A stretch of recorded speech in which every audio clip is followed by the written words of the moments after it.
Hello दोस्तों, कैसे हैं आप सब। आज हम बात करेंगे प्रस्तावना के उद्देश्य, लक्ष्य और दायरे के बारे में, यानी कि purpose, scope and objective of the preamble. ये लेक्चर सीरीज हिंदी मीडियम और इंग्लिश मीडियम दोनों प्रकार के स्टूडेंट्स को ध्यान में रखकर तैयार की गई है। तो दोस्तों, लेक्चर के एंड तक जरूर जुड़े रहिएगा। तो आइए शुरू करते हैं। तो आज हम दोस्तों क्या बात करने वाले हैं।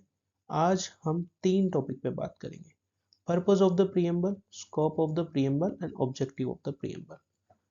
एक छोटी सी अपील। चैनल को सब्सक्राइब करो पहले। हाँ जल्दी करो, मुझे पता है कि आप लोग नहीं करते हो, वीडियो देखते हो लेकिन सब्सक्राइब नहीं करते। ये लाल कलर का बटन है, इसे दबाओ, जल्दी दबाओ, जल्दी दबाओ, फिर मैं शुरू करूँ। दबा दो जल्दी।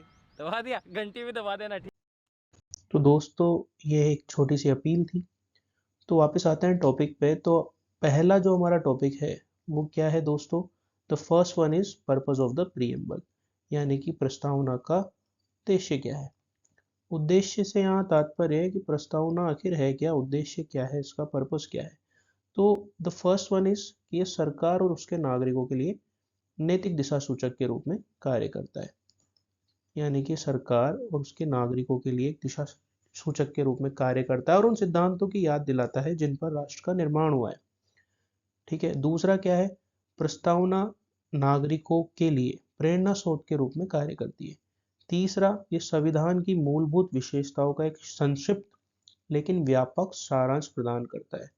ये जब आप प्रस्तावना पढ़ते हो, we the people of India या हम भारत के लोग, तो आप देखते हो उसमें काफी सारी चीजें सम्मिलित है।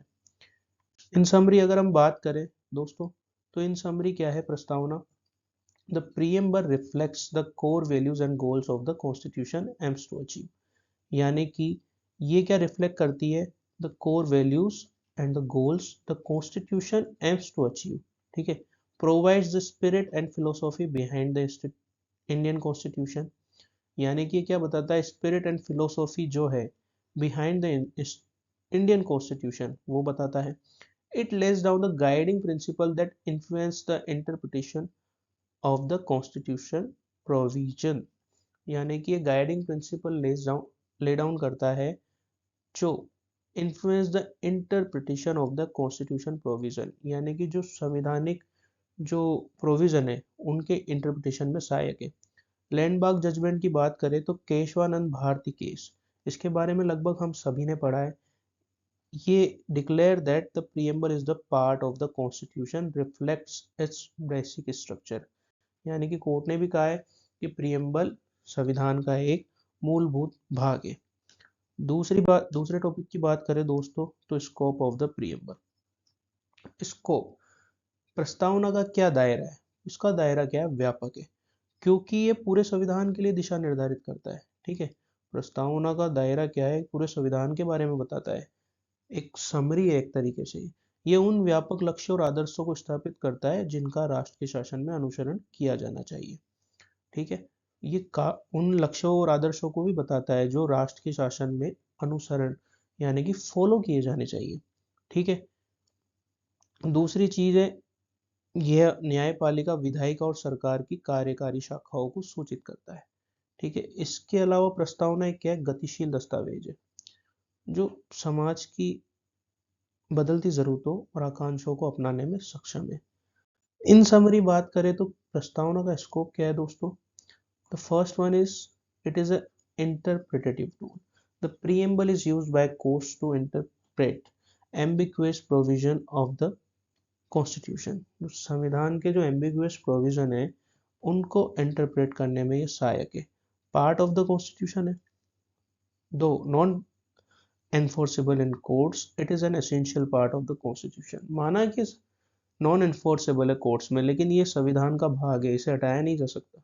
Guiding principle acts as a guiding principle in understanding and implementing the objective of the constitution, एक गाइडिंग प्रिंसिपल के रूप में कार्य करता है। लिमिटेशंस की बात करें तो it can not override the explicit provision of the constitution, यानी कि ये संविधान के किसी मूल जो प्रोविजन है उसको एक्सप्लिसिट नहीं कर सकता। Not justiciable but helps interpret laws in the context of constitution values. ठीक है। ये इसका इन समरी स्कोप और लिमिटेशन पे हमने बात करी। नेक्स्ट पॉइंट की बात करें तो ऑब्जेक्टिव। यानी कि प्रस्तावना का उद्देश्य क्या है। ठीक है, तो the primary object of the preamble is to declare the ideals and goals of the Bharatiya republic, यानी कि भारतीय गणराज्य के आदर्शों और लक्ष्यों की घोषणा करना है इसका प्राथमिक उद्देश्य। It articulates the overarching objective of the constitution which are to, अब यहाँ से आप फोकस करेंगे कि इसका क्या क्या है, which are to secure justice, liberty, equality and fraternity of all citizens। तो इन समरी बात करें दोस्तों, ऑब्जेक्टिव ऑफ द प्रीएम्बल क्या है, to declare India as sovereign socialist secular and democratic Republic.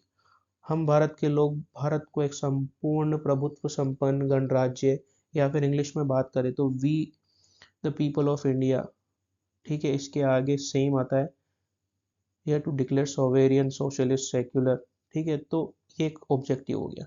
To secure justice for all citizens like social economic political liberty of thoughts expression belief faith worship equality of status and opportunity, यानी कि प्रस्तावना का उद्देश्य बहुत व्यापक है।